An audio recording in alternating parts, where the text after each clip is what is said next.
अस्सलामुअलैकुम। अक्सर ख़वातीन का हैज़ आयाम 3 से 4 दिन होता है। अगर औरत को 3 दिन तक हैज़ जारी रहता है और चौथे दिन इसके हैज़ आना बंद हो जाते हैं और इस दौरान अगर औरत पाक हो जाती है और गुस्ल कर लेती है और चौथे दिन ही अपने शौहर के साथ हम बिस्तरी कर ले और अगर उसी दौरान उज़्वे खास पर खून नजर आए तो क्या इस सूरत में गुनाह होगा या नहीं?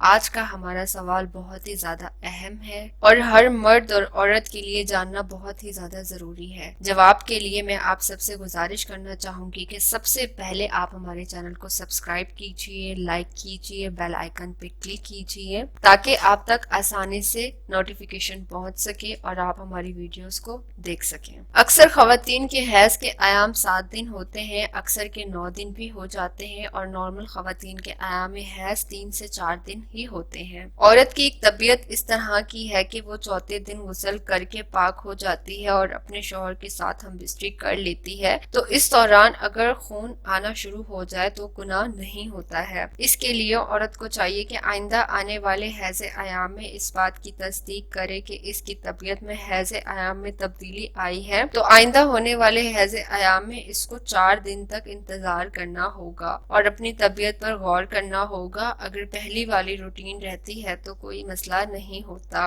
वो गुस्ल कर सकती है और अगर चौथे दिन में भी इसको हैज जारी रहता है तो वो फिर गुस्ल नहीं कर सकती और ना ही इस दौरान नमाज अदा कर सकती है, ना ही पाक हो सकती है। औरत का मुकम्मल तौर पर हैज आयाम के इख्तिताम तक इंतजार करना होगा, यानी 7 दिन तक। इसके बाद ही वो गुस्ल कर सकती है, नमाज भी अदा कर सकती है और अपने शौहर के साथ हम बिस्तरी भी कर सकती है। उम्मीद करती हूँ आपको ये वीडियो बहुत ज्यादा पसंद आई होगी, आपके लिए बहुत ज्यादा इंफॉर्मेटिव भी रही होगी। इसी तरह की मालूमाती वीडियोस को देखने के लिए आप कमेंट सेक्शन में भी कमेंट्स कर सकते हैं और अपनी राय का भी इजहार कर सकते हैं। ख्याल रखिएगा अपना, मिलते हैं फिर इंशाल्लाह नेक्स्ट वीडियो के साथ। अल्लाह हाफिज।